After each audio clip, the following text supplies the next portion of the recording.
And a good Thursday evening, everybody. Chris McDonald back with you with another McFiles Thursday evening. We're always grateful to have new guests with us, and I want to thank the dear and one and only Magdalene Rose for connecting us to this gentleman, Eduardo, tonight. He is the founder of something that he's going to help you understand how to get the government out of your money. And I don't think there's a better subject to talk about tonight than that. It's good to have him on the phone with us, Eduardo. We always are grateful to have new guests. I'm grateful to have you tonight, sir. And welcome to the McFiles. Now, I'll tell you what we tell everybody. Rose has found this out. You're a guest for about 15 minutes on the show, and then your family, and then we'll get you on. We'll have you on all the time once you break forth in your first debut tonight. So you're in good company here and a good audience, and we're looking forward to seeing what you got to tell us tonight. It's good to have you, sir. Always a pleasure to have you guest. Well, Chris, it's a real privilege to be on your show, so thank you so much. I want you to explain to us a little bit about this app that you've developed. I was looking over it tonight and got sort of the gist of it, and but I think it'd be better if they heard it from you than me, and that's why I wanted to bring you on tonight, and because I think that's a big question in people's mind is how to get the government out of your money. I mean, that's been the age-old question, and you've developed an app to help people in that pursuit. And tell everybody about what made you make this app, Eduardo, and what it's going to do for the folks if they download it. Yeah, well, the first thing is, FeeMe, F-E-E-M-E, is a non-custodial wallet. And people don't necessarily say, I want a wallet for Bitcoin or Litecoin. That's what it runs on top of.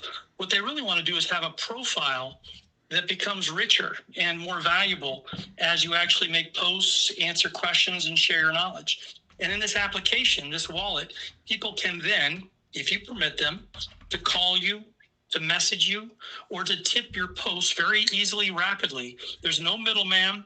There's no PayPal in between, Visa, MasterCard. It is person to person directly based on the knowledge that you have, sharing from your wallet, from their wallet to yours, or vice versa. When other people have knowledge that you want to share, whether it's on dating, software design, you're dealing with diabetes, parenting, great restaurants or hikes in your areas, it's a platform where anyone can share their knowledge and build it on top of a wallet that allows you to block others or accept others to call at your price, whatever you set, person to person. No middleman in between. That's kind of the high level on it. That's interesting. Does it make a podcaster any better? I'm just curious. I'm saying that tongue in cheek, so I'll move on from that. I think so. I mean, at the moment, you do the wall, you have middlemen that kind of run in between you, whether that's Apple and others. No, that's true. That's a good point. No, it's a great point. What made you? What led you to develop this? Because this is an interesting thing. I was reading some of it today, and now it's free. It's FeeMeApp.com. Is that correct? Is that the website or just FeeMe.com? Just FeeMe. Just FeeMe.com. Okay, I got the website wrong. I'm going to double check. That's what I was asking before I went any further, and we're going to change that there. Okay. How did you develop this? What made you? What made you sit down and say, we need something like this? Because that's an interesting thing. The middleman's always the issue sometimes, isn't it? Well, I'm an over-the-top kind of freedom and liberty advocate. For me, I feel like America's kind of gone over the edge a little bit in terms of, excessive regulations, excessive laws, kind of reaching through our Constitution and frankly, stealing a lot of our liberties and freedoms. And if you look at kind of today, the other, what I call socialist networks, they're really about these communities that the companies own, and government comes in and overreaches into them and listens, pushes, and tries to manage them. The advertisers kind of, say, hey, we want you to push this kind of a relationship within people, different things. I feel like, and then what happens is they move different people to the top. You work hard, you provide your content, you create a community, you've got a set of followers on your, let's say, Facebook. And then suddenly, Facebook is using your audience to market to other people that are paying them more to no benefit to you whatsoever. So our solution, FeeMe, is about free market individualism. And so on whatever topic that you're sharing information or content on, as I said, dating, Bitcoin, dealing with diabetes, you get ranked and moved up or down within those rankings based on the amount that you earn and that you spend. And so, that pushes your ranking up. And so when people call you more, when they message you more, when they tip your posts and your content, you're going up. And as you come down, when you're not participating that much, that's okay.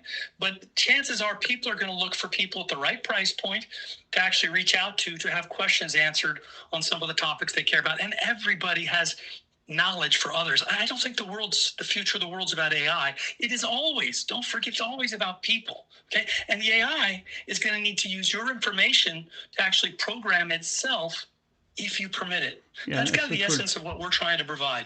What has been your opinion about this AI stuff? I know that there has been, we've got a dear friend, an older gentleman that's not a big fan of it, and I'm not the greatest fan of it.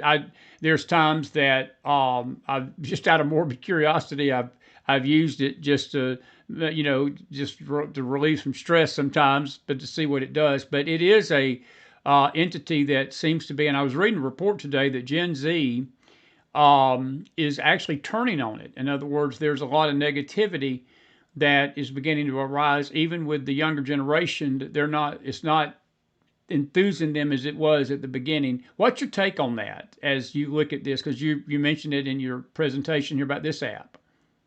Yeah, so what I would tell you is it was all technology. When the cotton gin came and everybody was picking cotton, there was a group of people called the Luddites that came and tore those apart. There were a lot of people that said electricity was going to, shock everybody, burn them to death and have no benefit. The automobile, right? I mean, you had horses. I mean, I've got a certain love for animals, and to replace these beautiful creatures with the automobile. But there's two sides to everything, right? I mean, making ourselves more knowledgeable, to freely receive and share information, or to charge for our expertise when we feel it's appropriate. It's a blessing, and I have to tell you that I too use AI. It's leapfrogged Google, and Google to some degree has been kind of usurped by the state, in my opinion, and provides what I consider tons of woke information that I don't trust even less. Exactly right. And they've been kind of leapfrogged by AI. They're trying to integrate it to catch up. But I think it serves a purpose, but we have to be careful not to, in my opinion, let the state own it and say, okay, you will use this form of our newest Google. You will have this particular way that you receive your information from this entity.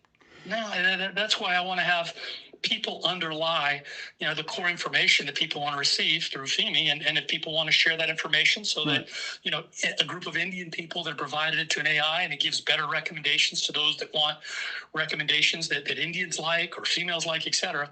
That's kind of what I'm trying to do with our application. But we would never sell or market their information. The individuals have to choose to do that. And then the reality is people sell their information quite cheaply, often free these days, but they're going to learn that information is worth a lot more in the future. You said a mouthful there, and I think what you said a while ago really was right on spot, and I love what you said about the people, because, even AI, I think there's a concern that we're almost being replaced. Everything, your restaurants, your drive-throughs, your call-in to your banks, your call-in to your companies that you do business with, you can't even talk to a human being anymore. Are you concerned that AI is replacing the human element? And I see what you're doing is trying to put the human element back in to that again. Is that an accurate description of what you're trying to do? Because I think the human voice has got to win out here. We don't want to be replaced by machines and a voice that don't even exist, right? Yeah, but yes, I completely agree. So there's a lot of points that you're making in there. Let me see where to start. I guess what I'd say, Chris, is that a lot of jobs will be replaced. We have to kind of accept some of that, right? On the other hand, we want to use the tools that are available to make us smarter, better workers. So it doesn't mean that every call center that we're never going to receive people. It doesn't mean that every secretary, et cetera. It doesn't mean that every sales call is going to be a machine. But we have to up our game and leverage these tools where we can, as salespeople, as call centers experts, as whatever the field may be. In the same way that many people, even in our lifetime, you remember the internet, everybody said every retail store is going to be closed and everything's going to be done online. Well, certainly it's had a big impact, and some have gone the way of kind of the dinosaur, unfortunately. Many other jobs and opportunities have been created. It'll be the same with AI, in my opinion. Right. So we are. It's called FeeMe because fee is in a payment. At some levels, much of this information that everybody's giving away, we want people to start thinking about. Wait a sec. I'm the one that has this expertise, personal expertise on my diabetes and what machines I've been using, how I measure my blood sugar, how I deal with my daily dosage, and working with my child who also has these problems. And then others can reach out to me, or I can actually give that information to entities that want to use it in different ways. But those are my choices. And I sell my information as I see fit. Yeah. That's really the direction that we're going. And that's freedom. And that's freedom of ideas and the flow of freedom. And that's what we're all about in this country, is it not? That's, you said a while ago, and I love it what you said about being an activist for freedom. Where have we gone wrong in this country, giving up our freedoms, my friend? What do you think that is? Is it social media has done that to us, or do you think it's more sinister coming from above, that they've quietly removed our freedoms and we've just let them do it and we've not really said anything about it? Because you said something a while ago that caught my attention too, that we've slowly let this, we've let Facebook do it, we've let all the social media platforms do it to a degree that they dictate what is out there, and they make money off our ideas instead of us making money off of them. I would say I was actually an enlisted gentleman, went into the surface Navy, then I was in the SEALs. I've been passionate about the principles that I feel like our country's been founded upon. Freedom is the basis of truth, yes, of integrity, of justice, of the things that matter, in my opinion, right? Those are all spiritual, mantras that I think our nation was built upon, to me. And what I would say is that somehow or another, I don't know where we took a left at Albuquerque, but But the Constitution, I mean, things like, in my opinion, the excessive overreaching taxation, on your houses, your property, to your income, the things that disincentivize work, the way we're massively rewarding non-work, the way we've kind of opened borders in order to kind of have non-tax providers to try and help, sway government to give them more. I mean, it's really easy to get lured into this addiction of what they call socialism and I call communism. And I may offend a lot of your listeners. I apologize. I'm just being me. No, I think you're saying it right. I don't think my listeners are good. They're adults out there. They're good. I think you're hitting a home run with them to myself because look, Eduardo, the thing is that those two ideologies right now, capitalism, socialism, and capitalism, which is, I think you're right. I mean, the communism and socialism are about the same. One just takes your money without you knowing it. The other one takes your money forcibly and takes you forcibly. But that seems to be a dividing line in our country right now, is it not? It's like there are two warring ideas over our land, and it's not just here because it's all over this world right now. And there is a push for the socialist communist wing of, and it's not just one party. I believe this has infiltrated every single institution in America and both parties to a degree that it fundamentally wants to destroy that beautiful document, the Constitution that you fought for in the military and you fought to protect with your life. And others have done that and gave up their life to protect. And we're on the brink of losing that, man. If we lose it, I've always said, freedom. It's people may think it's hard to fight for. Well, I'm going to tell you something. It's going to be a million times harder to get back if you lose it. You better fight for it now, because if you lose it, you're not getting it back. That's just the way communist dictatorships work. Yeah, and if you don't mind, Chris, I'll tell you a little area where I would say that I think the way you're saying it to people, to me, is a little bit off, okay? I refuse to call it capitalism. I call it free market individualism. Free market individualism. Get rid of the capitalism, because this is really voluntary exchange between a giver and a receiver, right? I can choose to charge or not charge, all right? But, it's my liberty to do so. And when they call it capitalism, it puts the banks, it puts the money, it puts the people that think they have purview over you and your exchange to make the decisions. I am so against that. I can't tell you. It's the individual who's empowered in freedom to choose brotherhood or to stuff their own pie hole endlessly. And I hope and I believe I'll take my chances in that world over anyone that's contrived and controlled by the bankers any day of the week. That's what I choose. No, I think that's a fair assessment, and that's why we have you on tonight, man. Because I'm glad you're expressing these ideas. I mean, this is fresh. I mean, I'm glad that there's somebody out there that's thinking like this, because I do believe that we have watched our individual freedoms go away. I think it didn't start with COVID, but it sure. I think COVID 5 years ago made it so blatantly outward. It was like it put it all to the forefront of just how controlling these forces can be on our lives. That if we don't wear a mask, we don't take a shot, we don't follow the rules, then you can lose jobs, you lose your families, you lose freedoms. And I think that was a wake-up call to many on the right, many that care about freedom. And you're just expressing that tonight. I don't see nothing wrong with that at all. I want to ask you a question. This may be a little off subject, but I want to get your opinion about it. This fluctuation in the markets right now with the war going on in Iran, what is your thoughts about the stock market? Is there controls in there? Is it a rigged system? Or is it a fool's play to get involved in it? Or do you think there's any redeeming quality in investing in these companies through stocks and bonds and things like that? Or do you think that people need to put their money in their own coffers? I'm just curious how you feel about that. So I'll start off by saying I know that you and I are not like financial advisors, so people take their own chances. Right? Exactly, we're not. Okay. I want to make that clear. Thank you for saying that. We're not giving you financial advice here tonight. We're just discussing. We're just discussing things, just as two gentlemen are. Go ahead, buddy. So after getting out of the military, I went to Duke Business School. I was actually blessed, with my brother to be president of our class.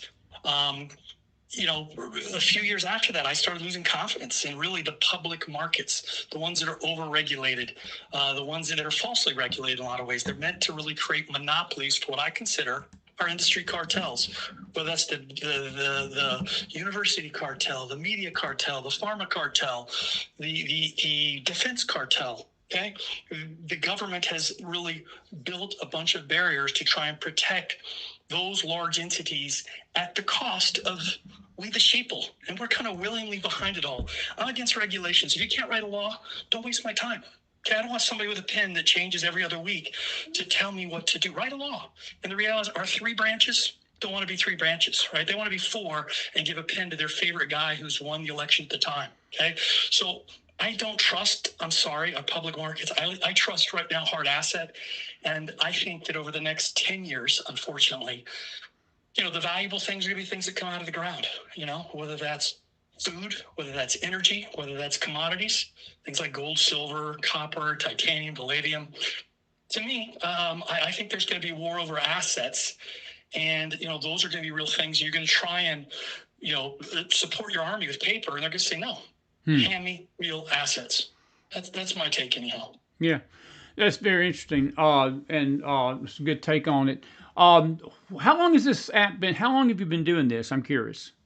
Yeah, I'm a tad bit embarrassed to tell you, Chris. I've been working about 8-9 years. No, that's not. There's nothing embarrassed about that, man. Yeah, no, it's just taken a while. I've gone from really laptop, desktop, into what now is a smartphone app for FeeMe, FeeMe, and I'm trying to put it at everybody's fingertips so that they own their data and they can monetize it. Yeah.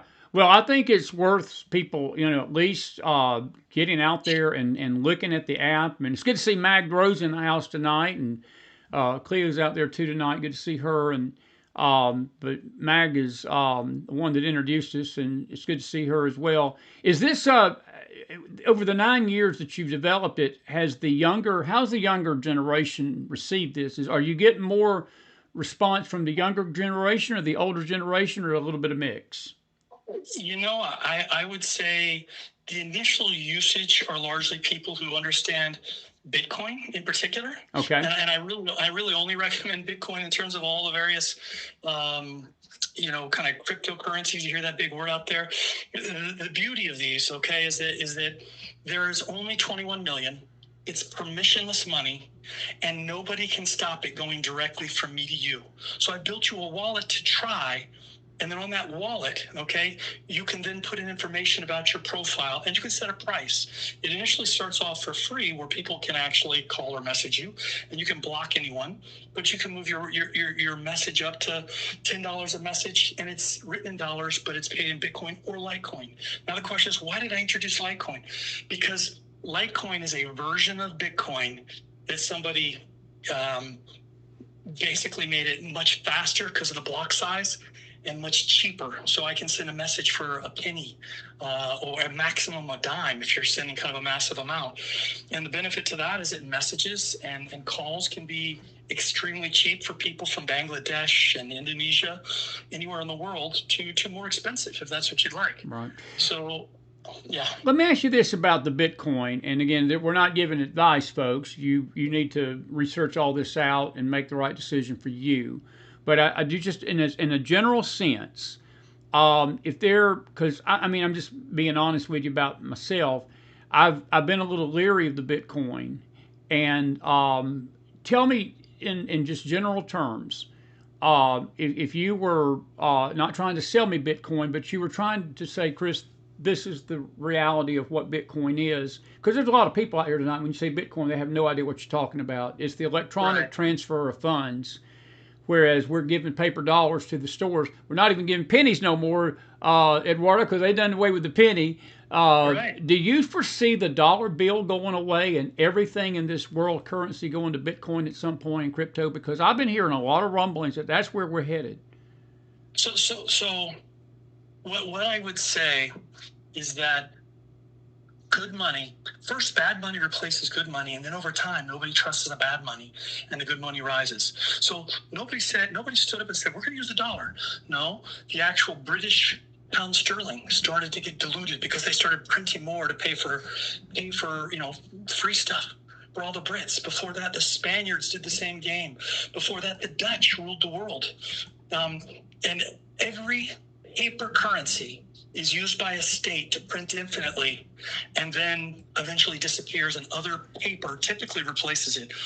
And they've even in the past, the US dollar used to be backed by gold and silver.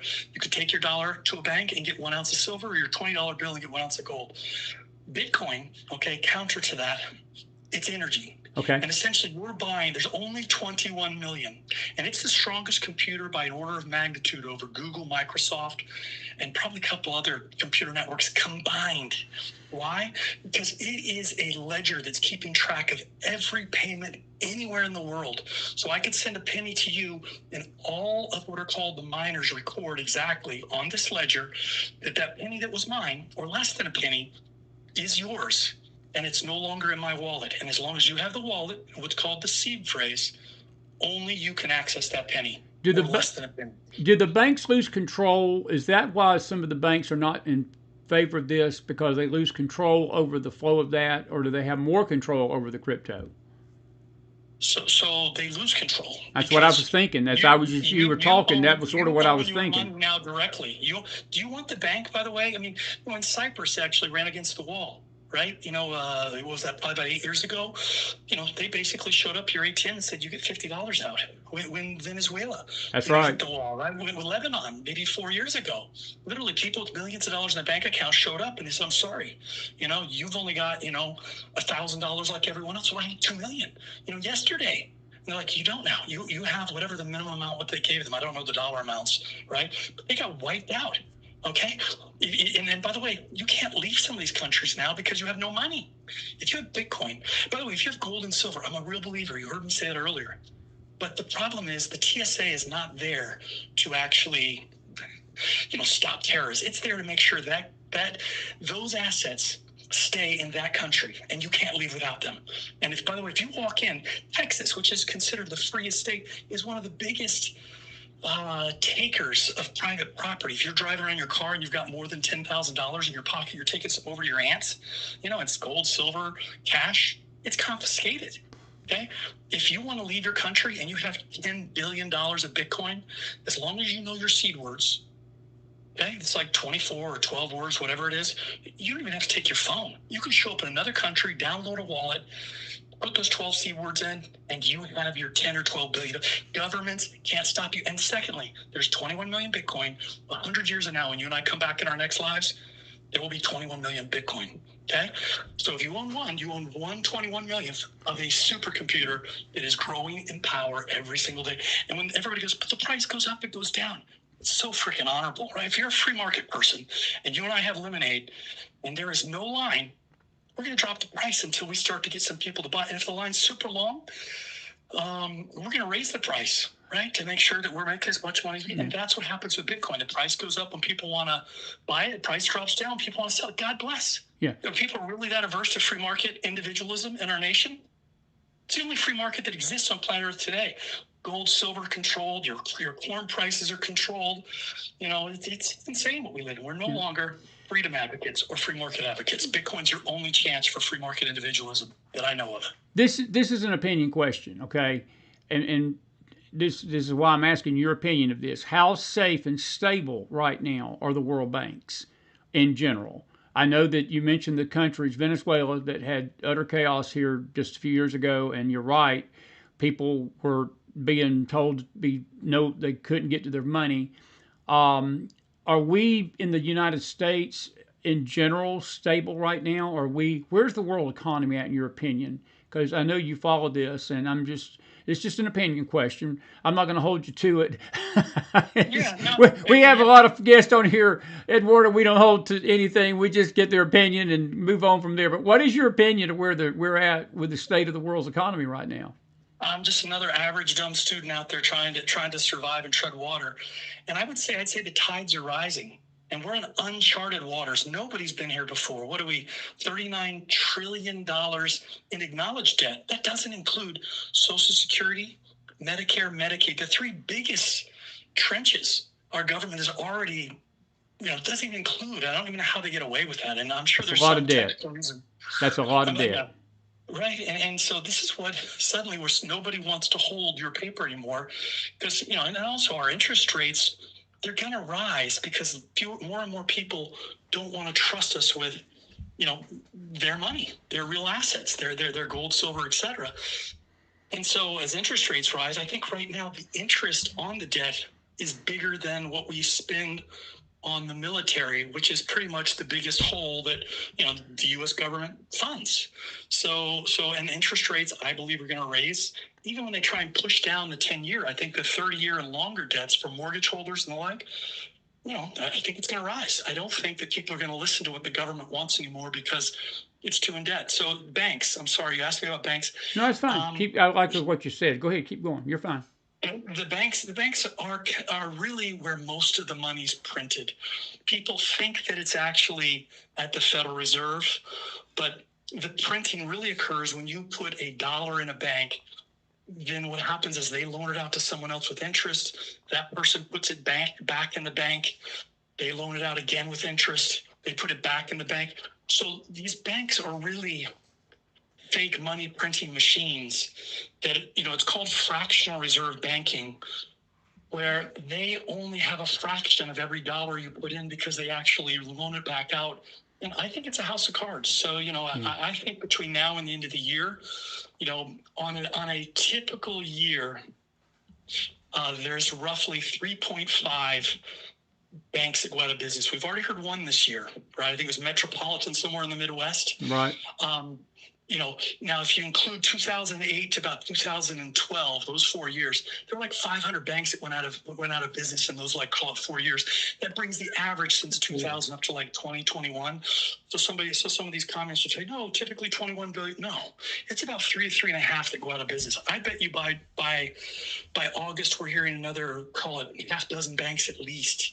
They're running on the rocks. And I bet by the end of the year, you'll hear at least one Tier 1 bank that's freaking crashed the rocks, and we're trying to figure out. Now, some of them may be like Deutsche Bank overseas or UBS, which is a, Swiss, they call them banks, but they're basically government, what's that word? Splurge machines, they're not government fund all their nobility with your backbone. So I don't trust them. I only put in there what I need to pay my monthly bills with.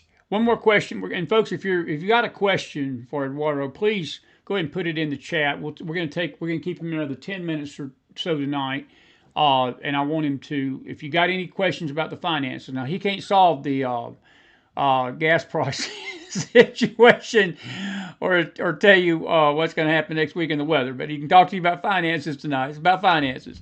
But what about? I do want to ask you about the oil prices tonight. Of course, this war in Iran has really thrown a monkey wrench. I've listened to a lot of economists over the last few weeks, and they are predicting that if this war actually ends, there is a chance that the economy will rubber band back. It will rebound, but they don't believe it's going to boom.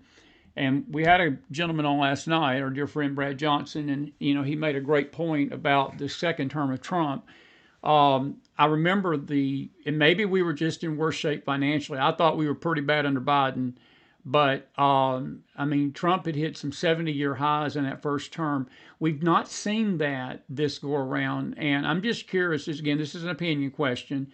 Why do you think we've not seen that boom with the economy this time as we did the first term of him? Is it people around him? Because that's what Mr. Johnson said last night, and I think he's on to something, that his financial advisors have changed. And sometimes, change is not for the better. Maybe should have brought the old team back and got the old band back together and brought those same people back. What's your opinion on all that? Yeah, and I think last time he had a lot of snakes and sharks around him. I think this time he has the same. If you think about it, you're trying to build a team. You kind of have to pick what's available. Right? I happen to follow this guy named Yogananda, who's a big inspiration. He built this ashram and following that. Hey, he's like he had to work with what he had. That's it. And what I would say is that I think that it's not so much. We haven't seen the bump that we did last time because Trump's got all these brilliant ideas. I just think that the pot in the kettle is getting hotter, and it's difficult to really try and make the difference in the world that we'd all like to see, because, they're losing leverage. And the reality is, if we're free market advocates, if we're individuals like we should be, we shouldn't give a shit about 90% of what government's doing short of war, right? It shouldn't have the impact. But the reality is, we're all kind of with bated breath every moment of whatever my governor or my stupid ass, senator and my congressman and my president is going to say. Because we've got to throw our money and bet on what these guys say. That's why I say we're a communist nation. And I call all my friends on all these social networks comrades, because I'm trying to annoy people into waking up and start resisting the machine. We're in the matrix. This is a control system, and you can call it whatever you want. And this is another piece. You asked me, will Bitcoin sweep the world? My opinion, as long as kings can print paper and we all call it money, we're owned. We are slaves. And until we actually take control of our lives and put it in whatever asset we can possess ourselves, okay? Grow yourself a farm, have your own gold and silver, own Bitcoin, because I think it's actually an energy network that you own a piece of that's continuing to grow that lets you pay person to person anywhere in the world.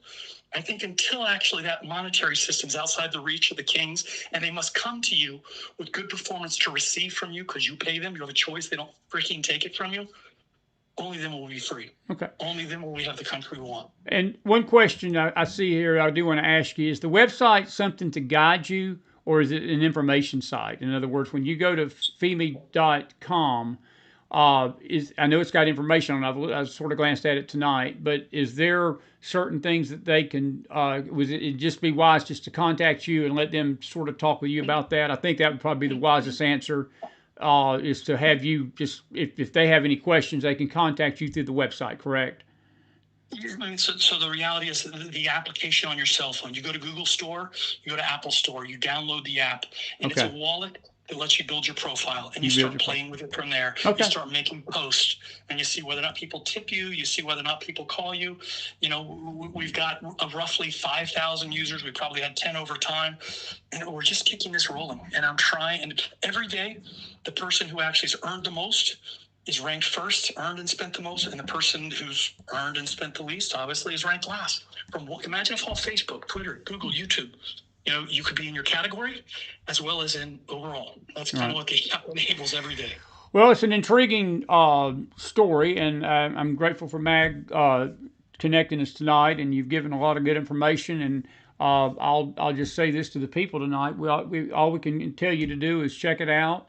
If this is for you, look into it. If it's not, I don't think Eduardo is going to feel hard at you, neither will I. But I do think he's made some good points tonight about the financial state of affairs. And I cannot help but agree with you about the control that we're under with the banks. And I think that the deck of card analogy is more serious than we may all believe tonight. If you're $39 trillion in debt, I would have to have about 18 generations of grandkids before they pay that off.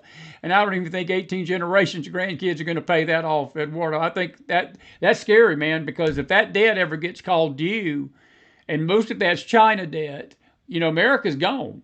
Is it not? I mean, you're talking the Titanic here, financially, for our nation, and any nation that's in that kind of debt tonight. The unique part is that underneath, it was only like 2% of Americans that believed in the liberty that our Constitution represents and the freedom that we all live under, that we've been entrusted with. And the people that are listening to your show, while their brothers, their sisters, their own parents may call them idiots, okay? May disdain them. I've lived in some of that. They can stand tall and know that they're trying to work with integrity. Yeah. Something very different than everybody else in the country, in my opinion. I will agree. You may be part of that 1 or 2%. Well, listen, it's been a very deep pleasure meeting you tonight, and I thank you for your insight. And I'm going to let you go. We don't really have I'll ask Susan. I'll answer your question directly after I let Eduardo go. But listen, I'm grateful for you being with us tonight, and I hope we can get you back on FeeMe.com. And it's been a pleasure, Eduardo. I'll be in touch with you. And thank you for being a first-time guest on the McFiles tonight. We really appreciate you being here tonight. My privilege, and thanks to Magdalene. Thank Eduardo. Have a good night now, my friend. Good night. Bye-bye. Eduardo, everybody, and we're grateful for him, and we hope that you enjoyed that. I know it's a little different. I know you said you probably came onto the McFiles Thursday night show and said, what in the world is this? Well, this is good. I mean, we need a little variety sometimes to break us away from all the X craziness and the the world, and we need some reality talk about our economy and our government and our money, and it's and again, folks, I'm glad Cleo put what she put in there, and I want to reiterate this. This was not any kind of effort to give you financial advice, and we're not going to do it. Susan Prusky, as far as answering your question, I can't answer that, and I don't think Eduardo would have been able to either. I think that you need to check the strength of your financial institution, whether it is a credit union or a bank. To me, they're the same. I mean, I don't think you can. Some of these credit unions are locally owned, and I think all I can tell you is just you need to, research the basis of that credit union, who's behind it, the board, things of that nature. Look at the stock and the value of it, and then make that decision. Because we cannot, will not give financial advice on this network, no more than we do health advice. And we encourage people. I'm glad what Cleo said in Facebook. No financial advice in the chat. We're not financial advisors around here. And that really wasn't even what Eduardo was here to do tonight. What he was trying to come on and talk to you about was a new app that he's got that is trying, if you are wanting a free flow of your idea and your advice and things of that nature, and you want to invest in financial things and other things outside the banks, that app is supposed to give you all the information how to do that. And that's all we can tell you tonight. And I'm making a disclaimer. We're not telling you to go to it. I'm telling you, if you want to look into it, you're welcome to do that. And we want you to make the decision. It's your decision, not ours. We're not pushing you into this, but I thought it was good information, and I've really appreciated his take. And as with all guests, folks, we tell you this all the time. You may or may not agree with what you heard tonight, and that's okay. That's why we call it America. It's a free country, and you can agree or disagree, and we're not going to take your lunch from you, take your French fries from you. We're not going to ship you to the alien colony that people are believing in tonight. We got aliens running around the earth. I tell you what, we got enough aliens on X that act like a bunch of aliens than to worry about the little green men that Tim Burchett and others are worrying about tonight that exist on the earth. I'm in one of these weird moods tonight. So if you want to talk about alien behavior and alien infestation, just go look at X one day and just spend about 15, 20 minutes and read the crap that you see on X, okay? Or listen to some of these podcasters. I think I'm more worried about the podcaster alien invasion than I am the green man invasion. And I'm just saying, I'm just saying tonight. But I want to make that clear that this is not an endorsement, and I would say that, and he was a very intelligent young man, without a doubt, Susan. I appreciate Mag. Mag, good to see you out there tonight. Mag's going to be our guest tomorrow night or maybe Monday night, and we're going to talk to her about some political stuff and so forth. But I want to thank her for introducing us to Eduardo tonight. He was a good kid, and I appreciate him being with us tonight. I really do. And learn something. We learn a little bit. Elaine says all of that 21 million in Bitcoin is already owned and it goes up and down all the time. Yeah, Elaine, it does. And I mean, again, that's why we don't tell people whether to invest in it or not. You have to make that decision yourself. And, if you don't feel comfortable doing it, I wouldn't do it. If you are okay with it, then do it. My brother, he's all in on it. And I got other family members that are all in on it. McDonald here, I'm a skeptic. I'm just gonna be frank with you. I'm not as giddy about it, and but then I'm no more giddy when I go take a deposit to the bank in the weeks and during the week than I am thinking about putting my money in an electronic transfer, because I don't think there's any safety right now, folks. And I'm gonna be a little spiritual tonight. The only safety that we got is the kingdom of God.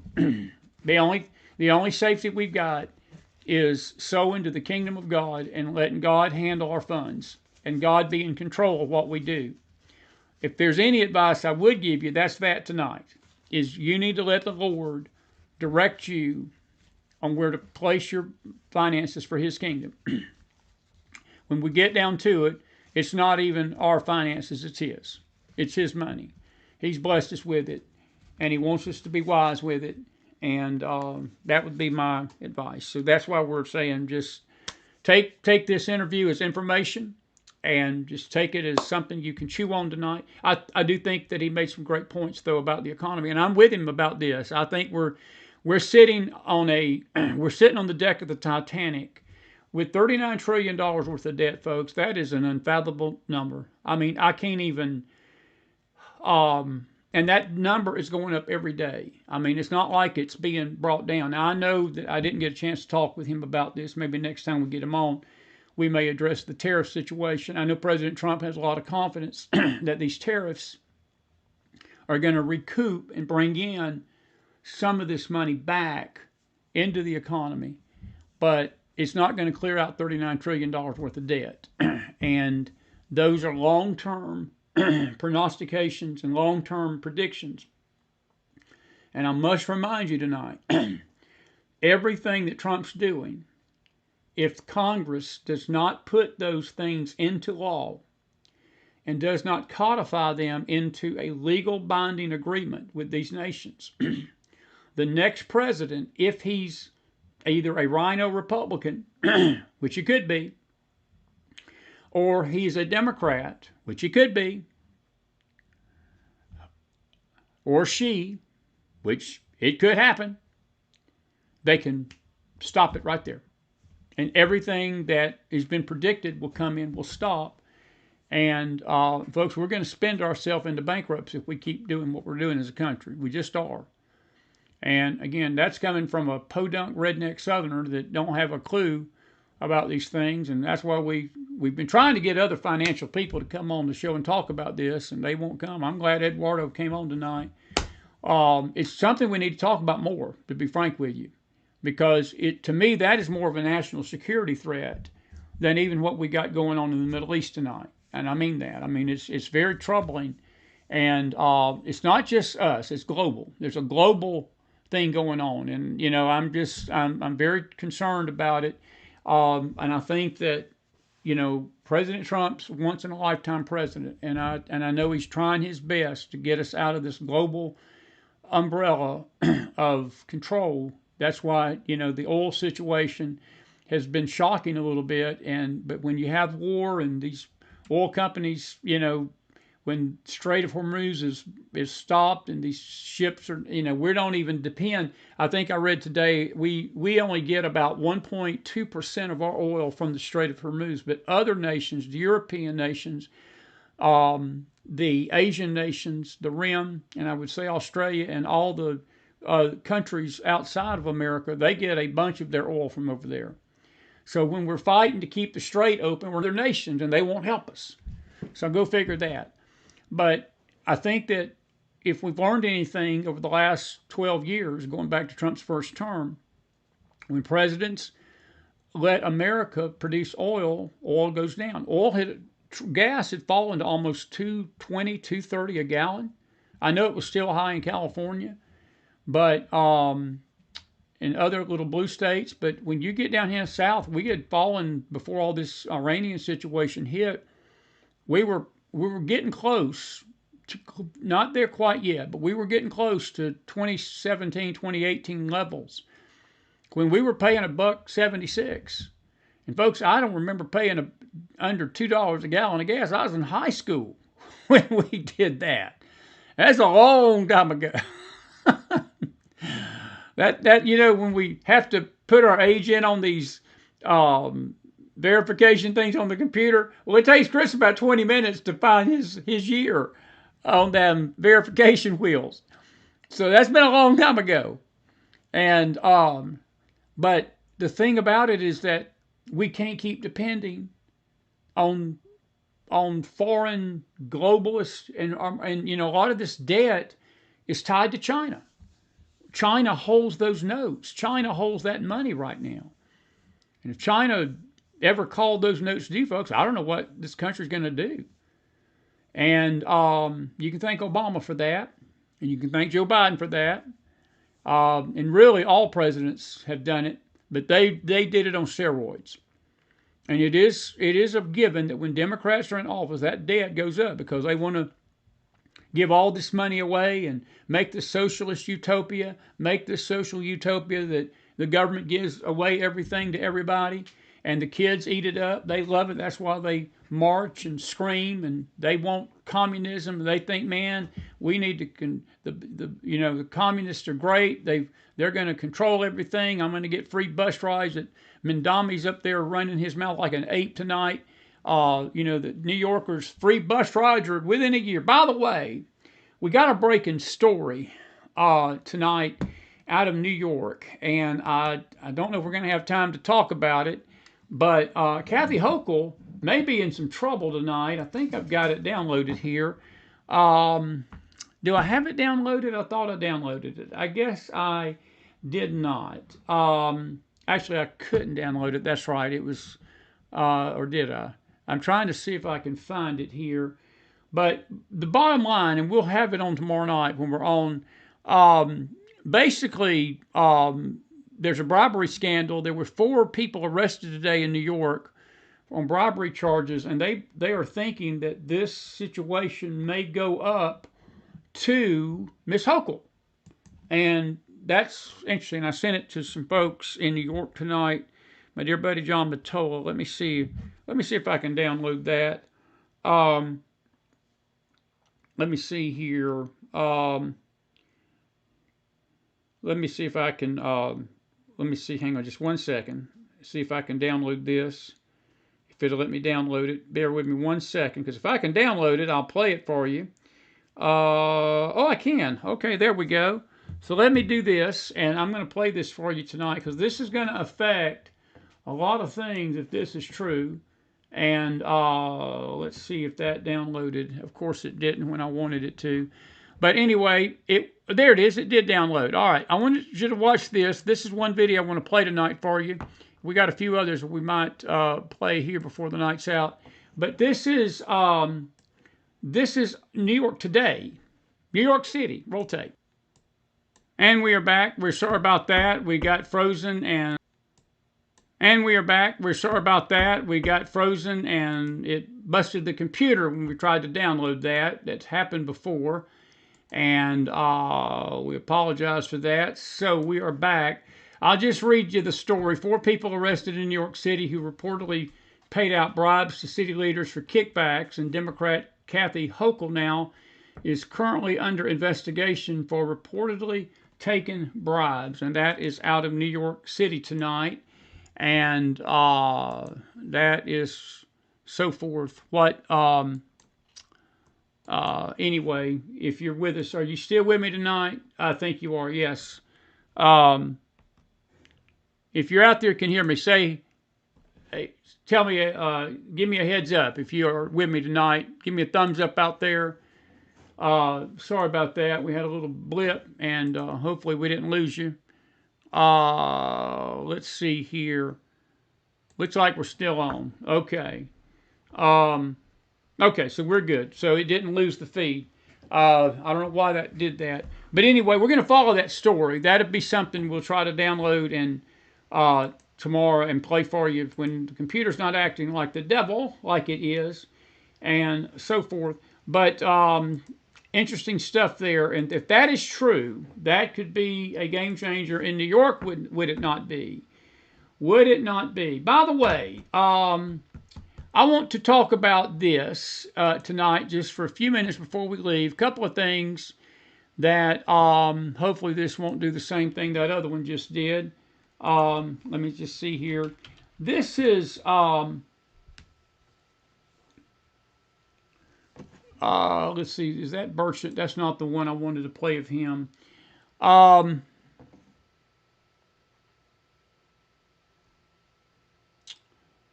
Where is that video? My representative in Tennessee this week has created a firestorm by believing that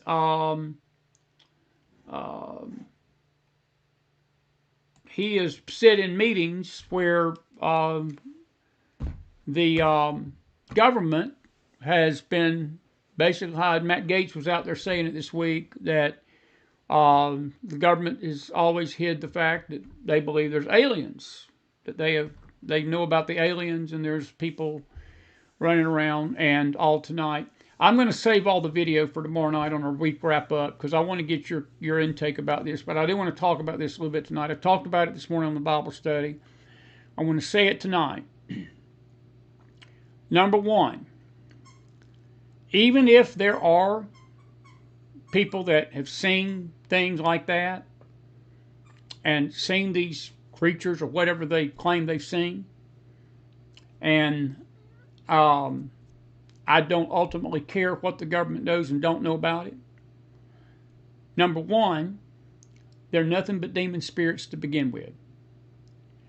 There is no alien life on this planet that exists outside planet Earth other than the heavenly realm. Now, if you're talking the physical realm and the spiritual realm, that I can assure you that is a spiritual realm that a number of creatures exist that we can't see. And there's a reason why we can't see them. It's because God has protected mankind from that realm, because God knows how dangerous that realm is when man tinkers with it and man tries to break the veil between the physical and the spiritual. God didn't create us as just spirit beings. He created us in the flesh. There's an earthly realm and there's a spiritual realm. The spiritual realm controls the earthly realm, but God made it clear early on with Israel, do not be consulting warlocks and witches and occultism. Do not be seeking those that have spirits that peep and mutter. Do not be dealing and dabbling in that realm, because it is dangerous. I'll say tonight what I said this morning. The weakest demon spirit is more powerful, 1,000,000 times more powerful than even the strongest Christian in the flesh. I'm not saying the Christian don't have authority over him. He does. The Christian has authority over that realm through Jesus Christ and his blood. But God specifically has said us not to dibble and dabble in it. So number one, this fascination with it is unhealthy and it is demonic in itself. Number two, because people get bored and we got to have something to be worried about and go to bed at night worrying about the boogeyman's around, this is what we're given by our leaders, by our congressional leaders.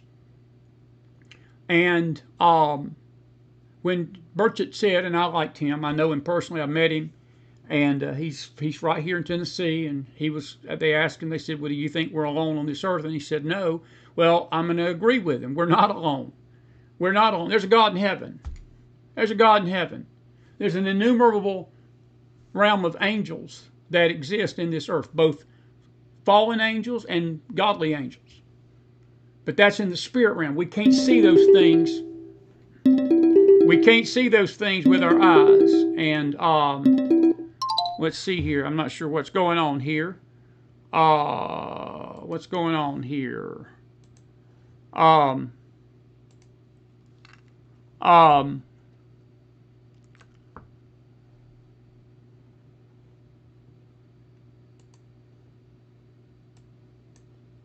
What have we got going on here? We got no sound? What's happening here? Can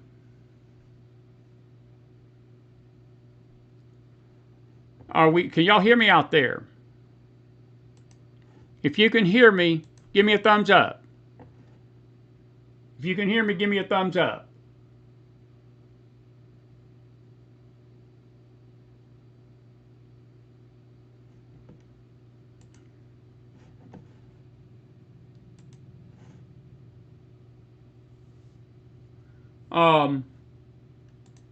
Can you hear me now?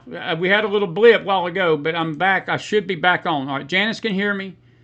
Everybody can hear me. We good? Audio's okay? All right, just want to make sure. We thought we had lost it. Okay. I don't know what you heard and what you didn't hear. Let me make it clear tonight. Mankind does not need to be tampering and dealing and fascinated with that realm. There's a reason why man is. Because Satan wants man dibbling and dabbling in it.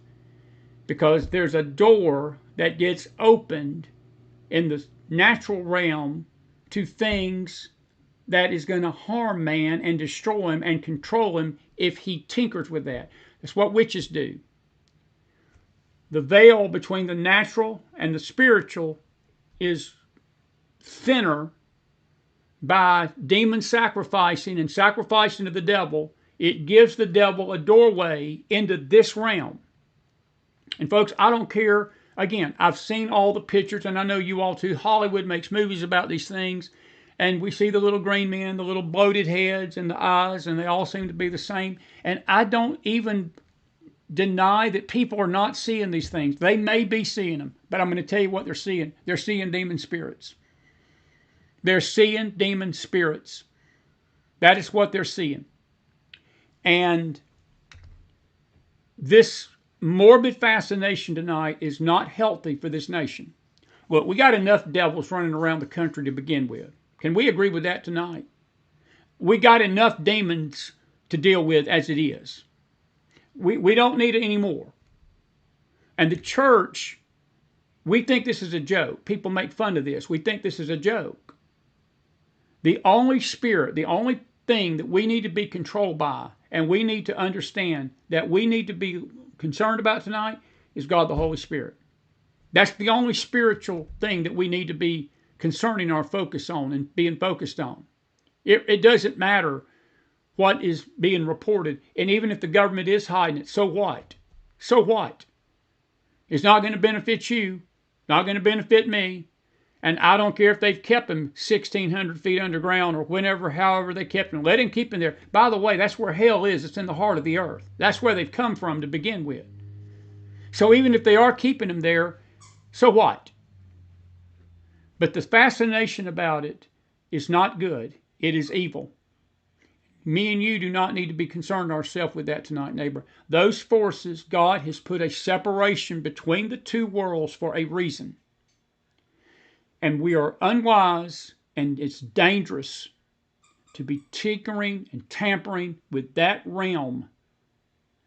It will destroy you. God knows it will destroy you. That's why He's told us not to do it. And I'm going to leave it at that. I said a lot more about that this morning in the Bible study, and I will let that go. I'm going in and out. Well, I don't know why. I don't know why. I'm showing up. We had the audio issues last night. I don't know what it is tonight. We apologize, folks. I'm seeing that my mic is hitting strong, and I don't know if it's the mic or if it's something else. We apologize for going in and out. And but anyway, we are anyway. All righty. I'm done. I'm done talking. I'm going to let y'all talk since my audio is not doing the best. What is, you hear it fine now. Thank you, Teresa. Good to see you. Good to see you. But I want to say this again, folks, since my audio is good. I don't care about, there's no alien life on this earth. There's either demon spirits or godly spirits. And really just one godly spirit. That's called the Holy Ghost. It's called the Holy Spirit. And we're either tinkering with demon spirits and devils, or we're tinkering with the realm of light and the realm of darkness. But child of God, let me say this to you on this Thursday night. You've been brought out of that realm. You've been brought out of that realm of darkness into the light. And you don't need to be dealing and dabbling and concerning yourself with anything in that realm of darkness. We know there's a devil. We know there are demons. We know there are demonic spirits. We know there's fallen angels. It's all written in the Bible. But let me tell you something. Christ defeated every single one of them at the cross. That's what we need to be focused on. That's what we need to realize tonight. That His victory is our victory. And there's a reason. Why God says, I don't want you dibbling and dabbling in that. But this morbid fascination, I will tell you two things about it tonight. It's another sign that we're nearing the end. This is going to get more and more pronounced as we get closer and closer to the rapture. As we get closer and closer to the coming of the Lord, I believe without a doubt that this realm, this thin veil between the physical and the spiritual, is going to get thinner and thinner and thinner and thinner, because Satan's about to unleash holy hell on this earth. And it's not going to be holy. But he is going to unleash unspeakable evil through the man known as the Antichrist on this earth at some point yet future. He will be controlled fully by demon spirits, unlike any other world leader has in human history. And his religion and his spiritual domain is going to be nothing but fallen angels and nothing but demon spirits and nothing but these things. So, are we alone in this earth? No, we're not alone. There's a God in heaven. There's a God in heaven. There's a devil that's roaming this earth to and fro like a roaring lion. And his minions are all over the place. But God makes it to where we don't see that with our natural eyes for a reason. I told the audience this morning, the Bible students, if I could just unveil this room where I'm sitting in right now and just take a peek into the spirit realm over me right now, I guarantee you there's a war going on even in this house, even over me, over all of you tonight, over this nation, over countries, over the world. God wants us to be concentrated on Him and His victory over those forces through Christ. And that's not some kind of message to you to say you need to deny these things are going on. These things are going on. There's a war. It's called spiritual warfare. But you've got to understand, folks, that warfare has been Christ has defeated these forces at the cross.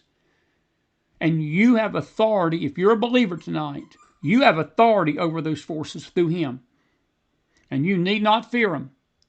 What you do need to fear is a morbid fascination and you getting this idea, well, I wonder if there's little green men running around this earth, and devil putting that in your head that you need to dibble and dabble in that realm. It's dangerous. It's dangerous. Occultism, Ouija boards, tarot cards, horoscopes, things of that nature, going to psychics and listening to psychics posing as prophets. It's dangerous. It's dangerous. It's dangerous. It's dangerous. But this, all of a sudden, that we're fascinated with this, it's just a sign of the times. Just a sign of the times. Jesus is coming. Jesus is coming. Jesus is coming. And I'll leave myself on that tonight. Ho! Ho! Ho! Ho! Ho! I'll amen myself that tonight. All righty, I'm done. You got anything you need to say? Say it. I'm going to give you a few minutes and I'm going to wrap it up. We had a little distraction. We did, because what happened was the video that we were going to play with New York stopped the feed. I was afraid we were going to have to make a whole new feed, but when we came back on, it was still playing, thank God. So that worked out pretty good, that we won't have two different feeds. All right. 1 Peter 5:8, be sober, be sober, be vigilant. Your adversary, the devil, works about like a roaring lion, seeking whom he may devour. Seeking whom he may devour. You got something to say it tonight. I'm giving you 10 minutes. Any questions tonight on this Thursday night? Any questions? Any questions? Any questions? Any statements? Carol, it's more than a distraction. It is a distraction. I'm not going to say it's not. But I'm going to tell you what, it's more dangerous. It's a fascination. It's more than a distraction. I'm not saying it ain't. But it is this morbid fascination with that realm is what leads people into witchcraft. It leads people into the occult. And our friend Marcia Montenegro, I mean, look, she was the next astrologer. She dealt with these spirits. And if you've listened, anybody of us have listened to testimonies of people that were once in the occult and they were brought out of the occult. It all started with innocent fun. How many kids, went in a basement when they were younger, and those old Ouija boards you could buy at the store. You could go to a department store and buy a Ouija board for $10 or $5 back in the day.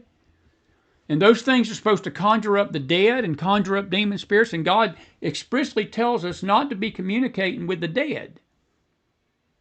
Not to be communicating with the dead. They're dead. Saul got in trouble for that. He died before the Lord for consulting that witch and calling up. And the Bible literally says that in 1 Samuel, that Saul died before the Lord for his transgression in inquiring of that witch. And when people dibble and dabble in this stuff, it is dangerous. But it's a morbid fascination all of a sudden. And I just see it as part of another little rumble, another little thunder, another little thing to let us know tonight, folks. It's getting late. It's getting late. But I'm going to say this to the parents out there with kids in the house. You need to make sure your kids ain't dibbling in this stuff. And watch the movies. Be careful what movies you watch. Be careful what things you watch on the internet. Be careful of things you allow in your home. Because those things have spirits all over them, and they will get inside of you and in your home just like that.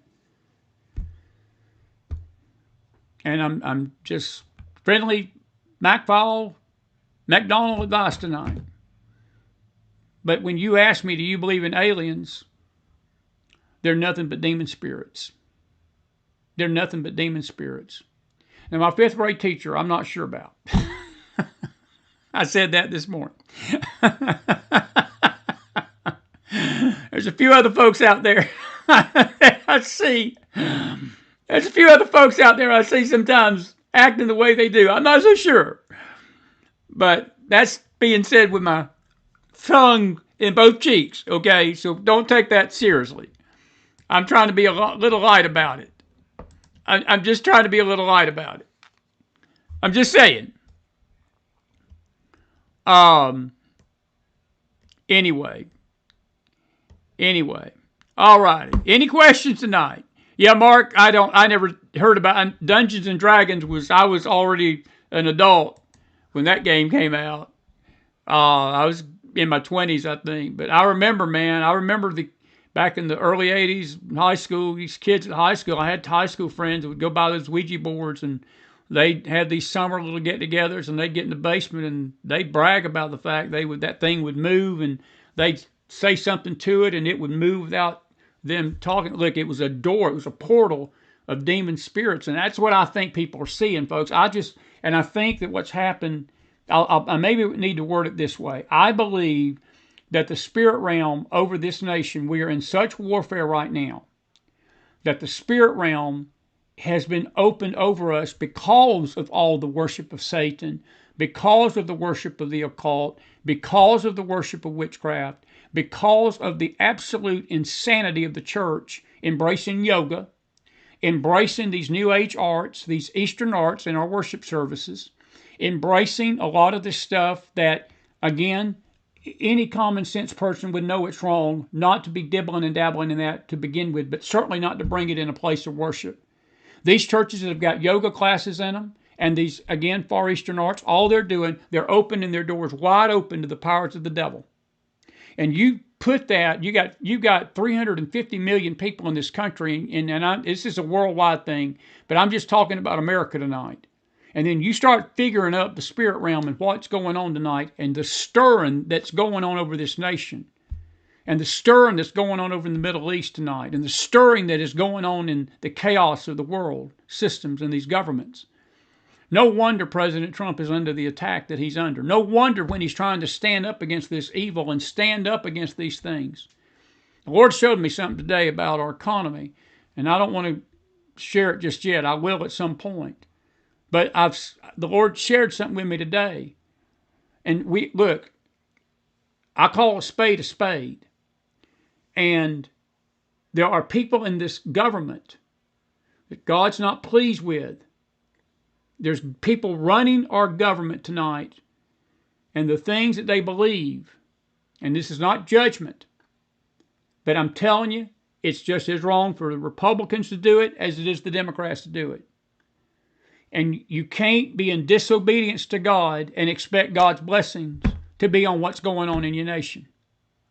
But when we start worshiping the devil, which this nation has turned fully to in many ways, a majority of the country has, not everybody, and the Christian remnant is getting smaller and smaller and smaller and smaller and smaller by the day. That's the influence of light against this force.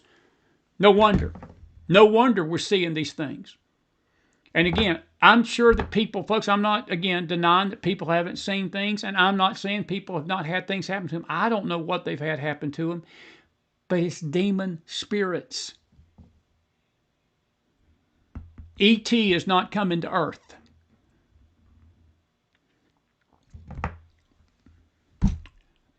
And I'm saying that with all due respect to my congressman. Just hush. Just hush about it. Because it's not good that our government's even talking about it. It's not good that our government's even talking about it. Anyway, Susan Harry Potter was one of the absolute evilest books in book series. It was demonic. It was absolutely demonic. It was absolutely demonic. And many a Christian read it. Many a Christian embraced it and didn't think twice about it. Elaine, you're right. It's not just what they see, it's what they read. That's very well said. And Debbie said we hear all these things that wants to distract us. It's not just a distraction, folks. It's dangerous. Look, it is a distraction. But anyway, listen, we've got to get out of here. It's 9:30. We've been going an hour, about 15 minutes tonight. I hope you've enjoyed the show. It's been a little different tonight. And I had to get that off my chest about the alien stuff. I've been seeing it all day today, going all over the place. Leave it to our country. This is just state of affairs in our country. We got video coming tomorrow night of the week's wrap up. President Trump sort of laid the pedal to the metal today. I don't know if you heard about it. I think I may do this. If I can find this one thing before I leave, I got to read this to you. Let's see if this is it. No, that's not it. Where is that? I thought I downloaded that. For some reason, when I download this stuff, it doesn't want to download right. Of course, that is par for the course. Trump sort of did some house cleaning tonight with the Candace Tucker stuff, and I want to read you that tomorrow, and we will talk about it. Anyway, and we'll talk some more about this other stuff tomorrow too. I'm trying to find it, but I guess we can't find it. The latest thing that is going on with Mr. Carlson tonight is that he's now claiming Israel is the one that was behind the assassination of Trump in Butler last year in July. And he's also claiming that the book of Esther is about the genocide of Persians.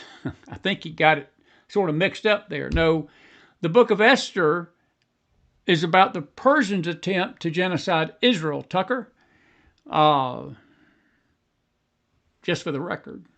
We're going to talk about all that tomorrow night. James Akers may be with us late. Magdalene may be with us.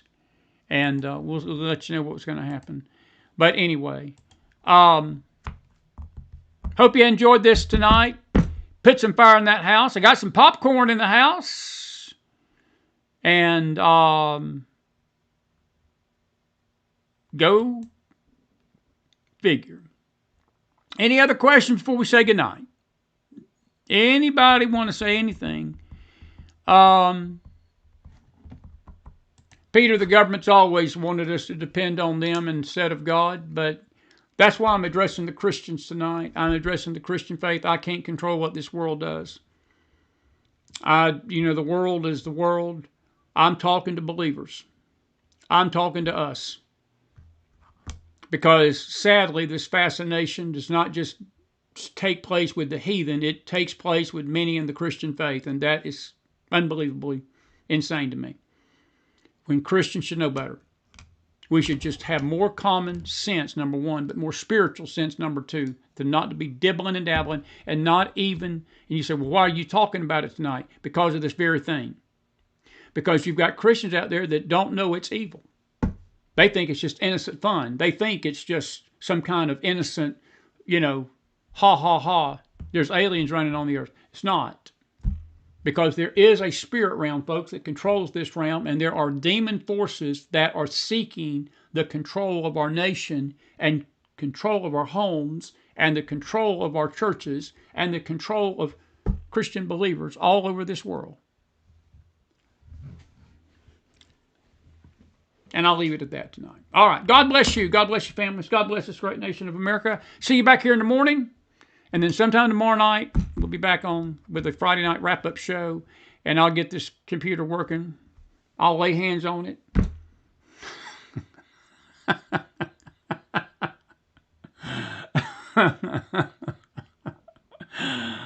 Oh. More than you'll know. More than you know. God bless you out there. And to all the real aliens out there, Lord help us. God help us. God help this country. God help us all. But anyway, I hope you have a good night out there. Put some fire in that house if you enjoyed the show tonight, and I'll see you back here tomorrow, okay? Have a good night and rest well tonight. Be blessed out there. Good night.